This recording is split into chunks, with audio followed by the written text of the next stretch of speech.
E aí, pessoal, tudo bom? No vídeo de hoje, nós vamos bater um papo muito especial com ele, que é autor aqui da Comic Zone e que tem um novo trabalho aí sendo publicado, que está em pré-venda, né? E é claro que eu estou falando do inconfundível Lourenço Mutarelli. Aê! Cara, finalmente consegui aí um tempinho com o Lourenço, sabe? Eu não quero apurrinhar ele, porque eu sei que ele é um cara com coisas muito mais importantes a fazer do que estar conversando fotoca aqui no Comic Zone, tá? Mas, primeiramente, bom dia, Lourenço. Muito obrigado pelo convite. Bom dia, por aceitar o convite. Olha que pretensioso. Eu que agradeço. Muito bom falar com você. E só para introduzir, caso algum desavisado aí que não conheça quem é Lourenço Mutarelli. Lourenço, ele, falei da nova pré-venda, né, que é o Astronauta, mas em 2019 ele teve o Capa Preta publicado aqui pela editora, né, que reúne os seus 4 primeiros trabalhos, né, Transubstanciação, Desgraçados, Eu Te Amo, Lucimar e Confluência da Forquilha, publicados respectivamente em 91, 93, 94 e 97. Me corrija se eu estiver errado. Eu não sei, mas acho que está tudo certo.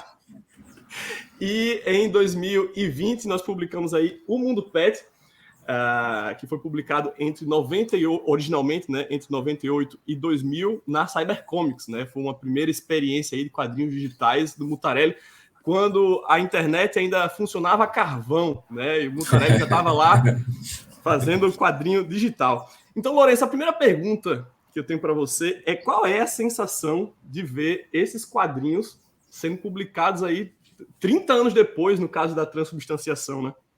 Sabe que eu já tinha tido convite para reeditar, eu não tinha vontade, mas aí quando o Ferrez pediu pelo carinho, por nossa amizade, eu topei, mas eu não tinha ideia de que as edições iam ser tão bonitas assim, tão cuidadas, tão... Eu fiquei realmente emocionado. Eu não ligo muito quando chegam meus livros, mas os da Comic Zone, de verdade, eu fico tocado, é muito impressionante o cuidado e o carinho que vocês têm. A gente queria que a importância que você tem para o quadrinho brasileiro refletisse no tratamento gráfico dos livros, né? Foi necessário a Comic Zone nascer, o seu amigo Ferrez lançar um editor de quadrinhos para você finalmente ter um livro em capa dura, né? Então... É verdade. Eu fico muito impressionado, às vezes que eu vi alguns dos seus vídeos e alguns vídeos do Ferrez também, com o carinho dos leitores, que são pessoas novas, que, né, esse trabalho é isso, ficou 30 anos fora aí do mercado, ficou muito... E tem uma aceitação, é tão bonito ver isso, é tão impressionante. Tão... Ô Lourenço, mas você chegou a relê-los?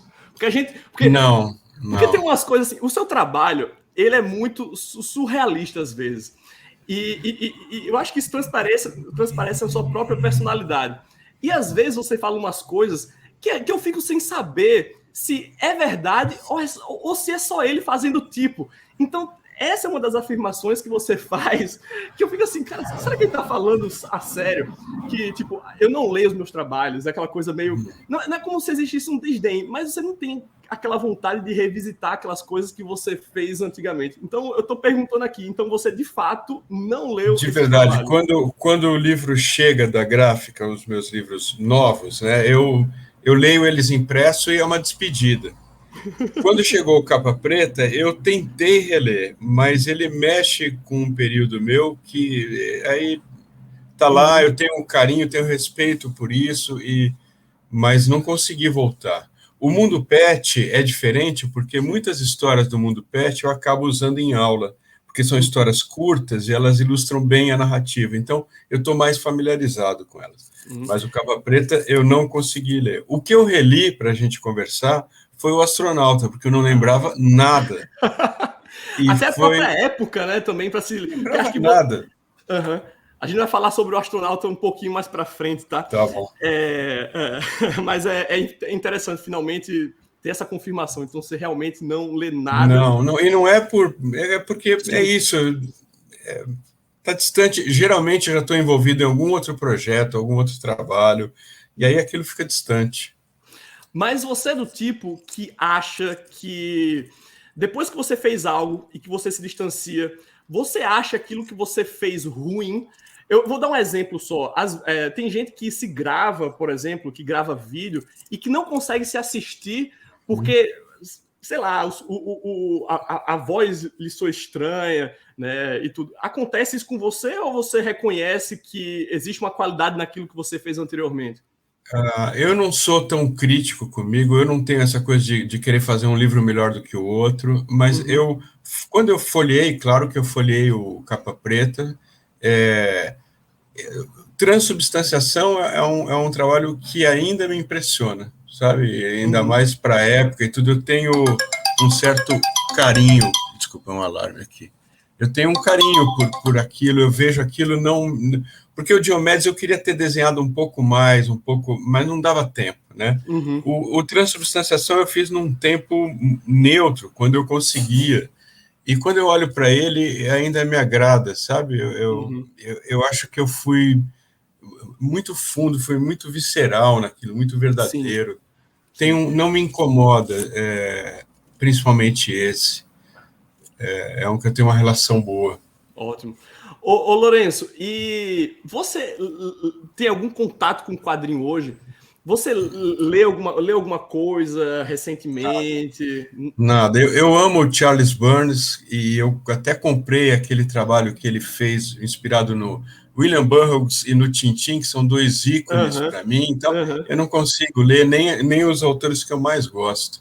Eu só leio o aluno. Quando dou algum curso de quadrinhos, eu leio o trabalho deles, assim. Quase Mas por obrigação, porque é aluno.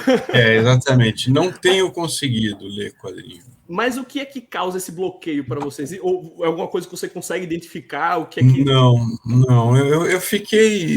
Isso foi uma época difícil, tenho muitas lembranças amargas, foi uma coisa que eu sinto de alguma forma, não sei exatamente, mas era um lugar que eu não era bem-vindo.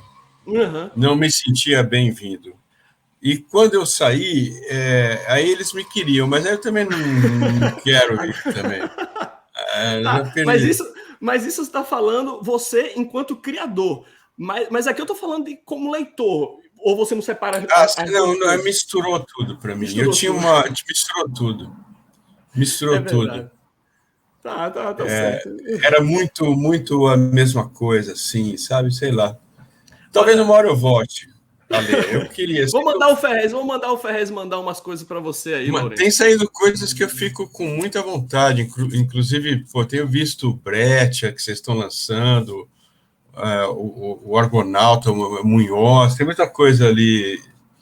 Eu vou mandar o Ferrez enviar para você uma cópia dos Contos Ordinários de uma Sociedade Resignada, viu? Sempre que quando a gente vai publicar alguma coisa aqui na Comic Zone, normalmente sou eu que me ocupo da curadoria, eu digo que o Ferrez é meu primeiro cliente. Então eu tenho que convencê-lo primeiro. Se ele comprar a ideia, aí a gente compra os direitos e publica aqui. O pitch que eu utilizei para vender isso aqui para ele foi: olha, isso aqui é o Mutarelli turco. Então, eu vou pedir para que você leia depois e que você prometo diga, que eu leio. E que você conte para a gente se realmente existe se você conseguir identificar alguma coisa em comum entre você e o Arslan Karabulut, que é um turco muito bom, esse cara. Vou ler, prometo. Ô Lourenço, agora me fala uma coisa. Quais foram as suas principais influências nos quadrinhos e, mais atualmente, na literatura e no cinema? Quadrinhos foi muito importante para mim a descoberta do Will Eisner. Na verdade, é uma história do Gerald Snobel, que o roteiro, eu fiquei sabendo depois, era do Julius Pfeiffer, não era dele, que era um personagem que voava, e aquilo foi quando eu vi que quadrinhos... Eu lia muito quadrinho, os clássicos, assim, muita coisa de aventura. Eu nunca, como meu pai tinha uma coleção grande de quadrinhos e a gente podia ter acesso, eu não comecei lendo esses mais infantis, tipo Disney ou Maurício. Eu fui direto para Flash Gordon e X9. Eu fui lendo coisas que me atraíam mais. E quando eu cheguei no Will Eisner ali, foi um momento bem importante. Depois, quando eu conheci Druillet, quando no estúdio do Maurício, que tinha uma gibiteca dos quadrinhos mais contemporâneos, tinha Richard Corben, Druillet, Munhoz, puxa, aí eu fui acho que isso foi me motivando muito a ter vontade de fazer quadrinhos. Quando começou a sair no Brasil também a Chiclete com Banana e depois principalmente a Circo, que tinham algumas histórias da Laerte, que na época era o Laerte, a Insustentável Leveza do Ser, algumas histórias dele ali também eu achei, me deu muita vontade de tentar fazer quadrinhos. Acho que essas foram... E na literatura? Literatura, acho que o primeiro autor que me pegou mesmo foi Kafka. Depois eu fui para Dostoiévski, Augusto dos Anjos, Machado de Assis. Mas você, quando era mais jovem, era daquele tipo que lia só quadrinho, ou ao mesmo tempo que você lia os quadrinhos, você também lia esses autores? Eu lia muito romance, que ficou conhecido depois como pulp, né? Esses livros de bolso policial, tinha umas edições portuguesas que saíam dos anos 50 aqui, que tinha Perry Mason, Shel Scott, umas coisas assim. Eu lia muito disso. E isso antes do que a gente poderia chamar de alta literatura, ou sei lá, ou dos que são considerados escritores. Mas eu sempre li muito, quando lia as duas coisas. Em 86 foi uma época que eu me recolhi, eu me fechei um pouco do mundo, e foi a época, acho que o período que eu mais li, e nessa época eu lia muito quadrinhos e literatura. E era a época que estava saindo o Incal também, que era uma obra maravilhosa de ler. Na época ainda não tinha saído o último. Muita coisa. O quadrinho era barato, se encontrava quadrinho barato, tinha quadrinho em banca. E livro também não era uma coisa tão cara. Eu trabalhava, tudo, então eu gastava tudo que eu ganhava, eu não precisava ajudar em casa. Tudo que eu ganhava, eu gastava com livro, tudo. O gibi. Né? Gibi. Olha só, e mais cedo a gente falou do nosso amigo Ferrez. Ele teve alguma influência no seu trabalho? A literatura dele te influenciou de algum modo? Eu sempre falo, eu comecei a escrever por causa do Ferrez mesmo. Porque eu tive várias referências, influências, a gente tem e vai mudando. É igual amigo, a gente vai ganhando novos amigos, vai lendo novos autores. Mas o Ferrez, quando eu li Capão Pecado, que eu via na minha mente aquilo que eu estava lendo, eu nunca tinha me dado conta, embora sempre lesse, eu nunca tinha me dado conta disso. Porque eu falo, o quadrinho, tudo que eu faço, é quase uma tentativa de ilusionismo, né? Eu quero contar uma história e quero que vocês vejam o mais próximo possível o que eu estou contando, essa ilusão que eu estou dividindo. E lendo o Capão Pecado, eu via muito a coisa mais próxima da realidade. E aí me deu vontade de fazer isso. O Ferrez é muito responsável por isso. Obrigado. Ganhou um cafezinho aqui. Obrigado. Opa, rapaz, não tem ninguém para trazer um cafezinho para mim, que covardia. Olha, ô Lourenço, falando ainda do nosso amigo aí, você se lembra quando você conheceu o Ferrez? Na verdade, assim, ele tinha ido em um lançamento meu, mas eu não lembro disso. Eu só lembro que ele me deu um livro, o primeiro livro de poesia dele, e eu lembro quando saiu uma matéria gigante na Folha sobre o Capão Pecado, sobre o Ferrez, sobre esse escritor. Eu lembro que quando eu li o nome, eu falei, eu tenho um livro desse, eu acho que é esse menino. E aí eu fui ver e estava lá. Tenho até hoje, autografado e tudo. E aí foi difícil a gente se conhecer, porque tinha um cara que meio intermediava o nosso encontro, ele queria estar junto e tudo. E aí um dia, não sei como, o Ferrez pegou Vamos se encontrar sem esse cara. Foi isso que o Ferrez fez, e a gente se encontrou num lugar que vende pão com mortadela, bem tradicional ali, quase Ipiranga com São João, e foi incrível, a gente teve uma sintonia, e aí ele falou, não, você tem que passar uns dias no Capão. Ele morava com a mãe ainda, eu fui acampar, fiquei uns dias no Capão, às vezes ele ficava uns dias na minha casa. A gente tem essa ligação também de algo que nos salvou na infância, que era o brinquedo, né? Que é uma coisa que... Então, a gente tem uma amizade, E falando de brinquedo, não estava aqui na pauta não, mas agora que você tocou nesse assunto, como é que você recebeu a notícia aí do lançamento dos brinquedos baseados aí no Diomedes pela Porco Ovelha? Tiago, falando sério, as coisas aconteceram meio junto, né? Teve uma exposição linda no Sesc Pompeia, que tem umas cabeças aqui atrás e tal, tem o Diomedes do Gigante. Teve uma exposição muito grande sobre o meu trabalho. Coincidiu da gente estar começando a pensar as nossas edições. Depois coincidiu a história dos bonecos e eu falei, eu acho que o Ferrez andou falando com o meu médico e sabe que eu vou morrer, porque tudo isso é meio obra póstuma, sabe? Isso se faz depois que a pessoa morre, não faz com a pessoa viva, esse tipo de edição, esse tipo de cuidado, né? Mas é uma coisa... Desculpa te interromper, mas é que é uma coisa que eu falo bastante com o Ferrez, que a gente fica muito contente de poder fazer isso com você ainda em vida, porque eu ia dizer que no Brasil, mas não é só no Brasil, no mundo, a vida é muito ingrata com os artistas, e a maioria deles só tem esse reconhecimento depois que morrem. Agora a gente tem visto mais recentemente aí uma onda de lançamentos do Flávio Colim, né, que foi um grande quadrinista, mas que infelizmente só teve esse reconhecimento agora depois de morto. Então, depois de falecido, desculpa, eu falo, às vezes eu sou muito direto, depois de morto. E eu e o Ferrez, a gente fica muito feliz de poder fazer tudo isso, né, com você aí vivo para ver, sabe? Então,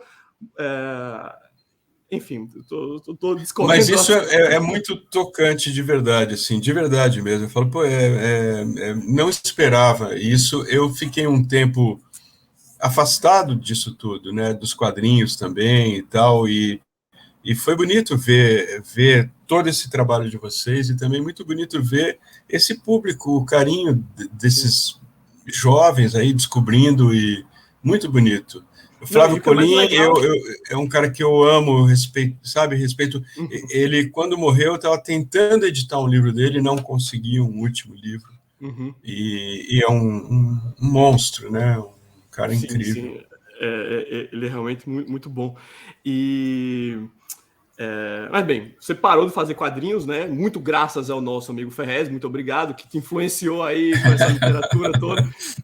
Porque, se eu não me engano, quando você fez o Cheiro do Ralo, foi meio influenciado ali pelo que você tinha visto em Capão Pecado, não é isso? Foi a vontade de tentar fazer essa ilusão através da palavra só, sem tanto trabalho, sem tantas horas de trabalho, né? Porque quadrinho tem isso, você tem que ficar muitas horas para produzir aquilo. E o Cheiro do Ralo, se eu não me engano, você fez em, sei lá, 5 dias? 5 dias. Você sentou ali no quartinho escuro e... Mutarelli, eu já vi... Mutarelli, Lourenço. Eu já vi todas as suas entrevistas, viu? Com o Drauzio Varela. Com o Drauzio a única que eu gosto é do Drauzio, a única que eu acho boa. E essa aqui tá boa também. Eu acho todas muito boas, mas... geralmente eu tô bêbado, depois eu me arrependo. Inclusive, eu quero voltar nesse assunto aí do álcool. Mas mais para frente fala sobre isso. Mas o que eu estava falando era sobre você abandonou os quadrinhos, um pouco influenciado aí pela literatura, e nunca mais voltou, né? Então, eu queria saber como foi que ocorreu essa mudança, né? E qual é a principal diferença entre o processo criativo, excetuando, evidentemente, o fato de que para quadrinhos você precisa desenhar e para literatura não. Você sente que há uma grande diferença no processo criativo para o quadrinho e da literatura? Tem diferenças brutais, assim, por exemplo, quadrinho não tem nada, se você pegar o Capa Preta ou qualquer história em quadrinho, não tem nada lá que não esteja que eu não tenha pensado em colocar, né? É um mundo que você tem que pensar como ele é exatamente, você tem que pensar como é esse personagem. Tem uma coisa que nos meus cursos eu mostro muito, a gente julga muito, a gente pré-julga muito por aparência, então, como esse personagem aparenta? Ele aparenta o que ele é, ou eu vou dissimular, eu vou fazer ele parecer uma coisa que ele não é, para eu surpreender? Toda essa construção, como ele se veste, como é o entorno dele, o que, sabe, você vai construindo e você precisa dar isso. A minha literatura é muito minimalista. Eu pincelo ideias e vocês completam, eu quase não falo. Os personagens às vezes não têm nome, muitas vezes não tem nenhuma descrição física. É muito... Vocês que estão construindo também. E eu gosto desse poder, né? Quando eu já falei várias vezes em entrevista, a Bunda, por exemplo, do Cheiro do Ralo, que é um personagem importante, cada um imagina o seu ideal ali. Cada um vai ter a melhor do que se fosse desenhado, poderia não ser do gosto. Você é muito espertinho porque você terceiriza aí a imaginação, né? Enquanto no quadrinho você era obrigado a construir tudo aquilo, aqui você dá só 20% e o leitor que se... Mas não é pilantragem, é coautoria, vocês estão juntos, sabe? Eu gosto disso. Eu gosto porque nunca a gente lê o mesmo livro. Então, às vezes, quando me perguntam o fim de um livro meu, o livro é de quem lê, o livro é meu enquanto eu escrevo. Né? A bunda do Cheio do Ralo, na minha mente, é completamente diferente da sua bunda. Por sorte, ainda bem. Ia ser feio se fosse igual a minha bunda. Ô, Lourenço, mas você ainda tem desenhado? Então, assim, eu tenho... A gente sabe que você guarda os seus caderninhos aí e tudo, mas... Caramba. Pronto, agora eu desliguei mesmo, antes eu tinha posto. Não tem problema, não. Quando eu estou escrevendo, eu paro de desenhar. Paro mesmo, não faço nenhuma mania. Você pega meu caderno agora, é só texto, e aí, como eu fico com muita saudade, eu faço algum gráfico e eu faço muita colagem, eu colo. Mas eu não desenho mesmo. Então... Não, eu só queria dizer que me impressiona como você é metódico. Aquela coisa que, não, quando eu escrevo, eu escrevo. Quando eu desenho, eu desenho.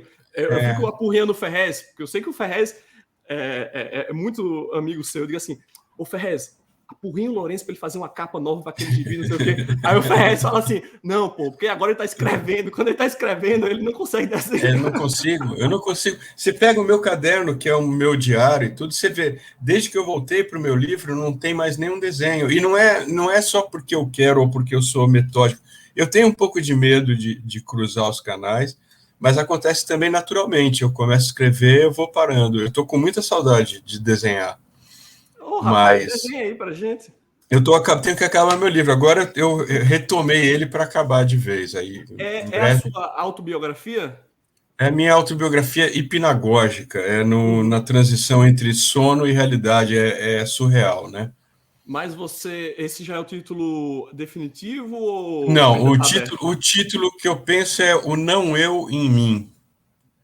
É o título que eu estou pensando. Nunca tive tanta dificuldade com título que nem esse.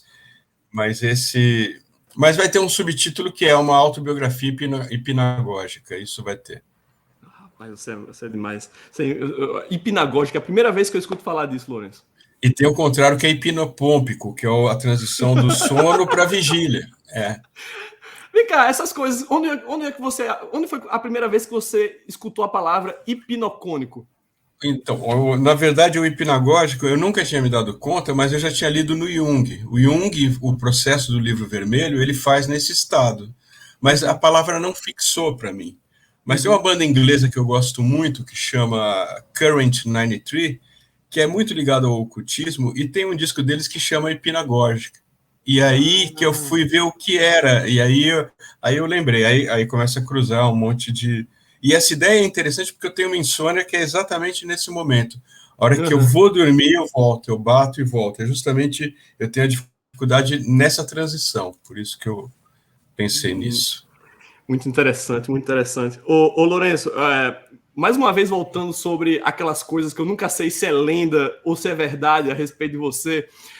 Tem duas, na verdade. Uma é aquela do Tintim, que você guardou um álbum do Tintim nunca leu. Verdade. É verdade? Juro. Até uns 3 anos, meu filho falou, pô, acho que tá na hora de você ler, que você falou que era quando ficasse velhinho. O problema para mim, na minha cabeça, sempre foi o ídolo roubado. Mas outro dia, alguém me mostrou numa entrevista que eu falei que era um outro, e agora eu já não lembro qual que era. Então, eu não lembro mesmo. Bem, e a outra lenda que eu quero saber também é essa de que você tem aí guardado na sua gaveta uma obra que só vai ser publicada quando você bater as botas. Verdade. Existe realmente alguma coisa... Existe. E é um quadrinho, é um livro... Existe um livro e existe um quadrinho pornográfico inacabado também, que tem 80 páginas. Ele é bem surreal também, é pornográfico e existe. E existe um livro que é muito ruim. Mas vai ser uma obra inédita. Não, mas quando a pessoa morre, não tem nada ruim, tudo fica bom a respeito dela. Eu fico triste quando eu vejo obra de gaveta de autor que eu gosto, porque eu sei que ele não publicou porque ele não gostava, né? Uhum. Mas isso eu falo que é para ajudar os descendentes aí, quem ficar, para ajudar. Então, ó, deixa um joinha aí no vídeo se você quer que a gente vá lá matar o Lourenço para publicar logo essa obra. É ruim, hein? É ruim. Eu estou fazendo uma boa agora. Eu me deixaria vivo para fazer a boa. Deixa ele vivo. Ô, Lourenço, e falando retornando sobre... Por que eu estou falando disso? Sobre o Tintim que você vai ler antes de morrer, sobre a obra que vai ser publicada postumamente. É porque muita gente não sabe disso, né? Mas você teve uma experiência de quase morte no final de 2020. Então, eu queria que você contasse para a gente o que foi que houve exatamente e se isso teve algum impacto na sua criação. Você, enquanto criador, se sentiu impactado pelo que houve em novembro? Eu morri mesmo. Eu tive 2 paradas cardíacas, né? Eu tive um infarto, eu tinha tido um outro infarto sem saber em julho. Eu achava que era um problema porque eu bebo muito, eu achava que era alguma úlcera, alguma coisa assim. Aí, em 25 de novembro, essa dor ficou insuportável e começou a vir para o ombro e depois para o braço. Aí eu percebi que era o coração e sempre tive plano de saúde, nunca usei. Eu tinha, em março, cancelado o meu plano, estava sem plano. No meio da pandemia, eu fui para o SUS, pedi para o zelador me levar e me deixar lá, e peguei fila e fiquei acocorado com a dor, que eles perguntam qual o nível da dor, eu falei entre 9 e 10, e assim que eu fui atendido, eu falei, acho que eu estou infartando. Quando foram ver, eu estava infartando, e enquanto me levavam, eu entrei em convulsão de dor e tive a primeira parada cardíaca. Aí eles me ressuscitaram, injeção de adrenalina, choque e tal. Disse que eu voltei depois de 2 minutos, mas meu coração parou de novo. Eu estava com 3 artérias entupidas e a segunda vez demorou mais para eu voltar. Eu não lembro de nada, eu só tenho uma cicatriz na boca da convulsão, porque eu me machuquei. E quando eu voltei, eu peguei o celular e comecei a mandar mensagem para avisar meus alunos que eu ia faltar na aula e para avisar a Lu que eu tinha infartado, mas eu estava bem. Isso é um professor da poxa, viu? Eu tô infartando, mas se tudo der certo, mês que vem eu volto. Isso. Mas aí teve o procedimento, e nesse procedimento eu tive uma relação, eu achei que eu estava morrendo mesmo, que faz um cateterismo, depois uma angioplastia, mas eu estava em paz, eu pensei nisso, que eu tenho muitos amigos, minha família não ia ficar sozinha, eu não ia... Eu estava em paz comigo, sei lá, foi... Mas é claro, eu tinha terminado minha autobiografia, estava deixando ela descansar, eu deixo meus livros descansarem uns meses para eu ler e ver se está tudo ok, ou ajustar. E aí eu falei, não, eu preciso contar essa experiência, porque é uma experiência muito incomum. E eu não tive nada de místico, não vi luz, não vi nada. Isso também foi um pouco triste, me deixou muito cético. E também tem uma coisa que é bonita também. Eu voltei, eu falei, não, agora tudo que eu tinha era até que a morte nos separa, agora eu vou resolver minha vida do jeito que eu quiser e tudo. Não resolvi, não melhorei, não nada. Caralho. Bem, é engraçado que você vai falando, eu vou fazendo vários parênteses aqui na minha cabeça. É que quem lê o Capa Preta sem conhecer você, mas meu pai, por exemplo, meu pai é um funcionário público aposentado e ele nem se interessa por quadrinho, ele se interessa porque agora a gente tem essa editora e tudo, ele se interessa por saber o que é que eu estou fazendo e tudo, e ele compra uns quadrinhos, daí ele lê o Capa Preta e fala assim, cara, esse Mutarelli é muito doido. Tipo, o cara que lê o Capa Preta pensa que você é um cara assim, taciturno, fechadão e tal. Mas você tem um senso de humor, Lourenço, que você é muito engraçado, bicho. Eu casco o bico. Mas eu falo sempre isso. O meu trabalho é meu tratamento. Então, eu era muito mais assim quando eu fiz o transubstanciação. E fazer o meu trabalho e pôr para fora e lidar com essas questões me torna uma pessoa melhor. E eu tenho muito senso de humor mesmo. Eu brinco com tudo. talvez você seja tão engraçado porque esse lado mais sombrio você despeja nos seus livros. Sim, é possível, é possível. Então, uma pergunta que eu tinha agora, voltando, você mudou os seus hábitos depois de acontecer tudo isso? Porque eu acho que depois de se encontrar com 3 artérias entupidas, eu não sei se você continua com um tratamento fitoterápico. Sigo, eu bebo mais do que eu bebia. O meu filho, quando era pequeno, tem uma coisa que meu filho pergunta que eu acho bem bonito, né? Que o meu filho, quando era pequeno, eu fiquei 15 anos sem beber, né? Aí depois eu voltei a beber. E aí o meu filho uma vez perguntou assim: pai, todo escritor é alcoólatra? Eu falei: não, só os grandes. Não, eu fumo menos, eu fumo 4, 5 cigarros por dia. Ainda fumo, mas eu bebo só aquele cigarro para o de acordar, aquele antes e depois das refeições, né? Só aqueles mais básicos. E porque é isso, eu fumo há 40 anos e eu tenho um prazer e uma dependência nisso, então eu controlo. Mas eu bebo mais do que eu bebia quando eu era vivo. Meu Deus, Lourenço, você é engraçado demais. Falando sobre os cigarros e conhecendo essa sua relação com o tabagismo, a gente não pensou 2 segundos antes de colocar você fumando ali na capa do astronauta. Tranquilo, né? Imagina. Talvez. Tem uma foto linda do Flávio. Foto demais. linda. Aquela foto essa aí que o Ferrez tem tatuado aqui Exato. Embaixo do braço ali. Exatamente. E eu também. Não, mentira. O meu é eternauta, mas parece. Parece mesmo. Deixa eu ver. Parece mesmo. Caramba. Para baixo, né? Mas incrível. Como ele tá dentro que lindo do escafandro ali da exatamente, escafandro, eu tinha esquecido essa palavra.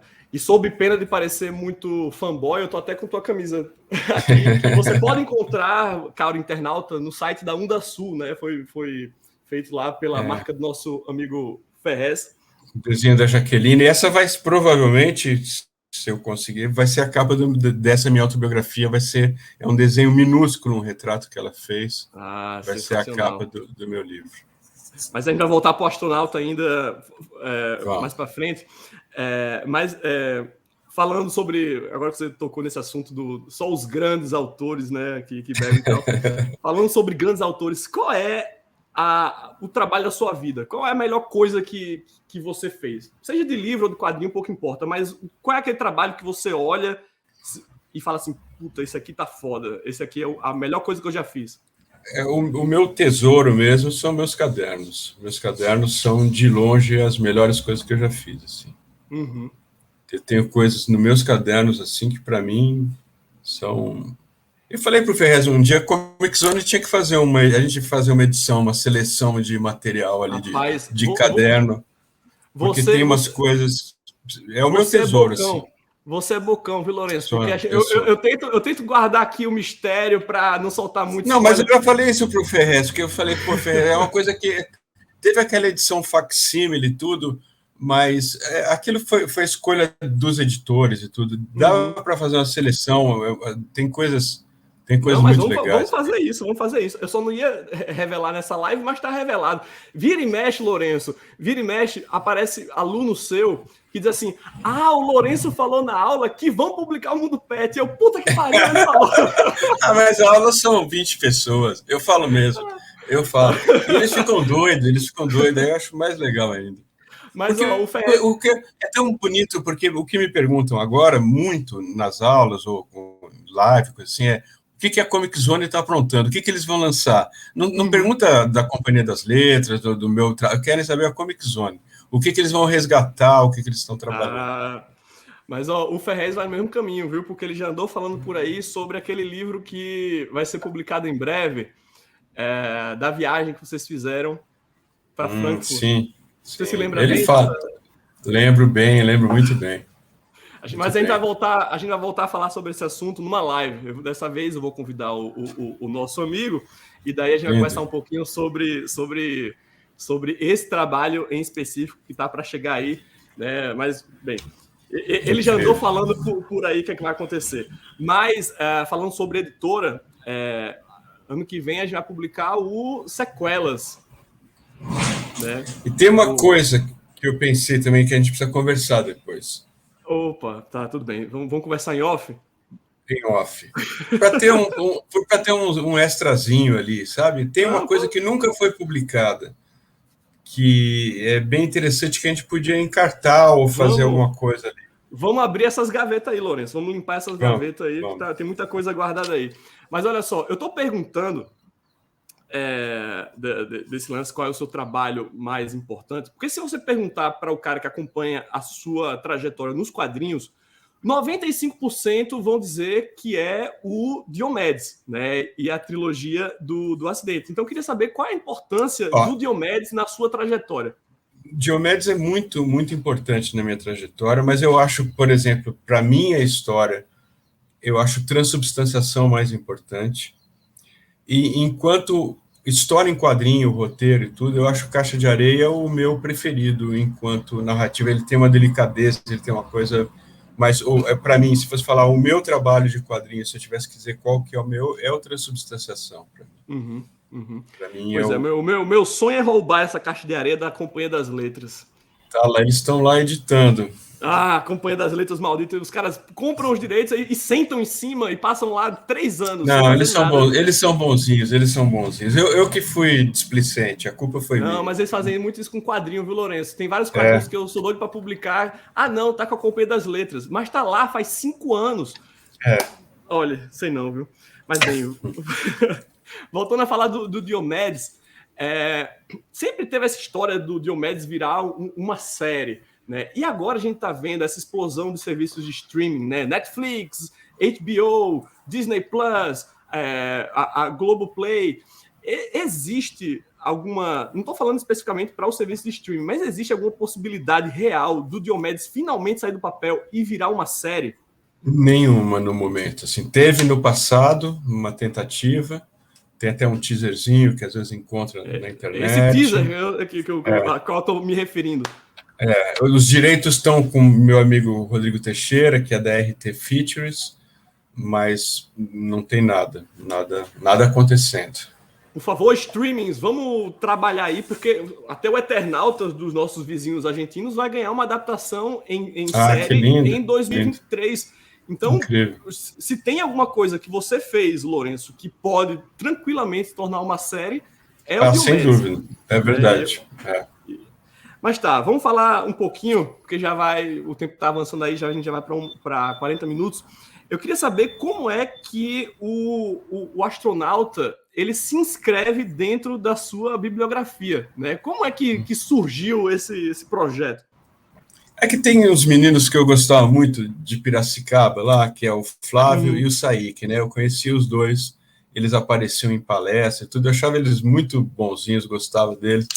E aí eles queriam fazer alguma coisa, eu falei, pô, eu nunca fiz roteiro para ninguém, mas vou fazer.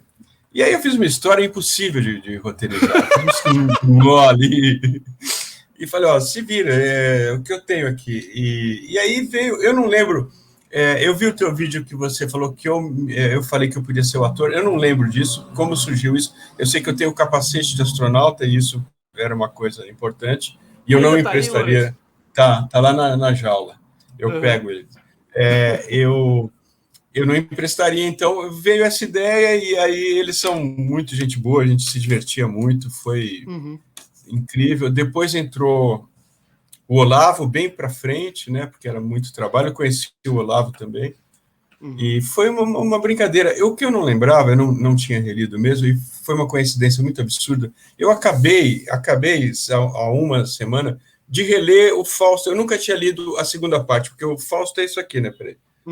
Tem o 1 e o 2. O 1 eu gosto muito, nunca tinha lido o 2, é muito ruim.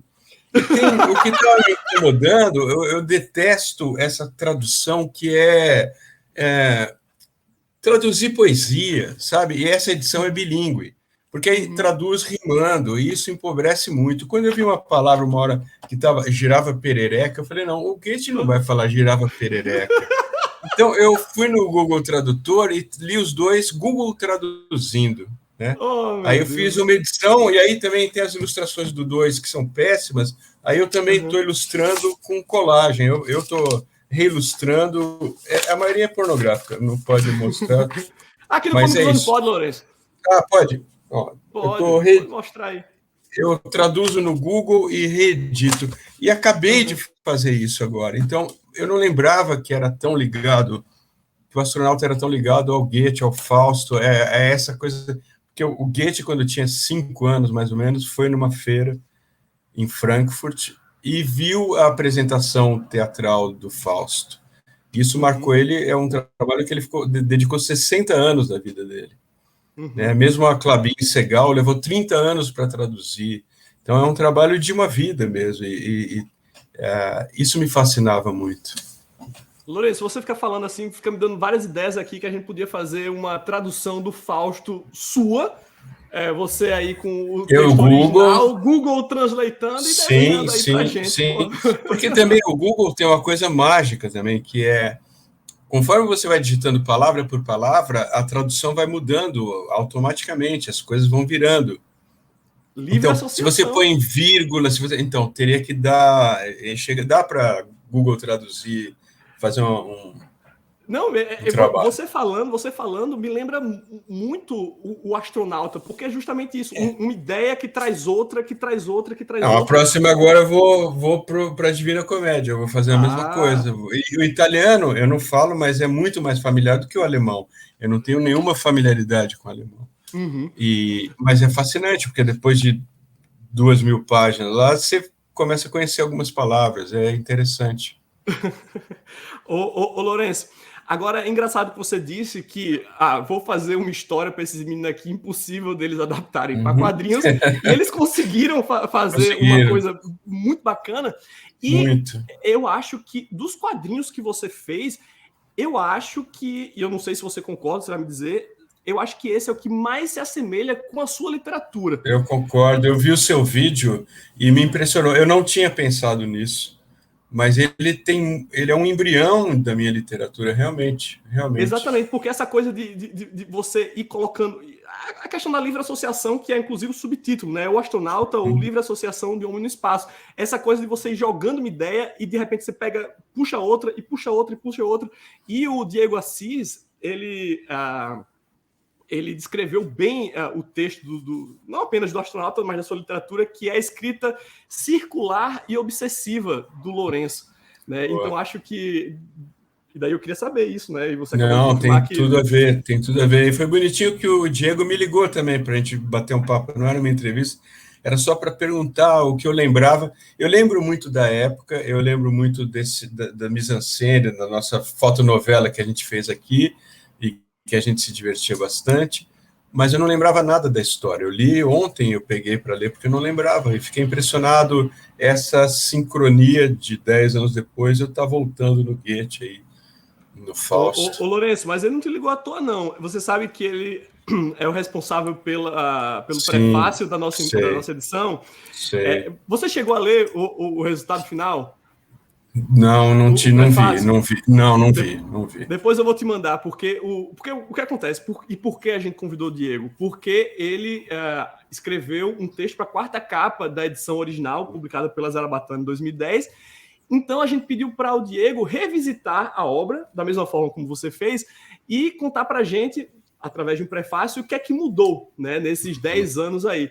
E ele fez, depois de ter conversado com você, um prefácio incrível, onde ele traça um paralelo entre Lourenço Mutarelli e Jeff Bezos.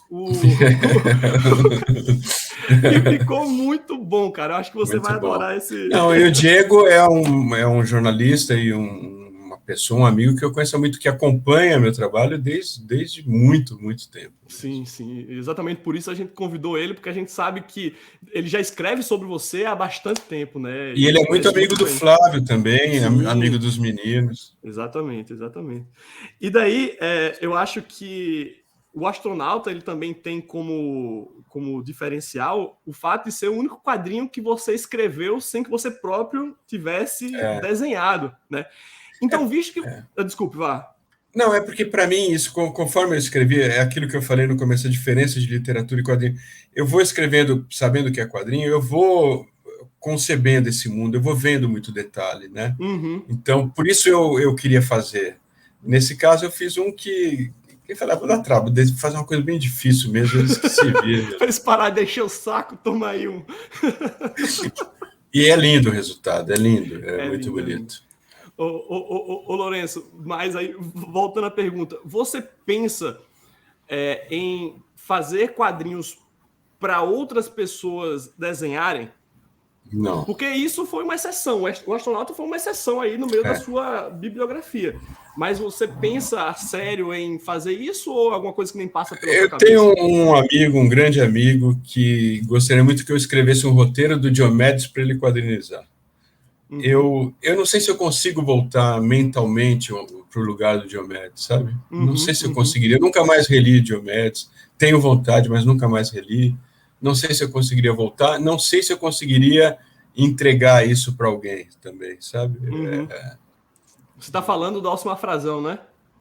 Alcimar, isso mesmo. Pronto. Mas bem, falta de editora não é, viu? Quando você finalmente conseguir retornar aqueles tempos do Diomedes, se conseguir, você avisa aí pra gente que a gente coloca aí uma nova história do Diomedes para fora. Ô Lourenço, e o que é que tá vindo por aí? Além da sua biografia, né? Que você falou que está terminando. Além dela, você já tem outros projetos em mente? Tem alguma coisa que você está cozinhando? Não tenho. Eu adoro essa entre-safra, porque aí eu vou mergulhar fundo nos meus cadernos. Eu tenho muita vontade de retomar umas pinturas que eu estava fazendo, mas eu não sei se eu vou para um outro livro, se eu vou pintar, eu não sei o que eu vou fazer. Eu vou terminar o livro e ficar imerso nos meus cadernos e ver o que vem, o que me chama, né? Mas uma certeza que a gente pode ter é que não vai ser quadrinhos.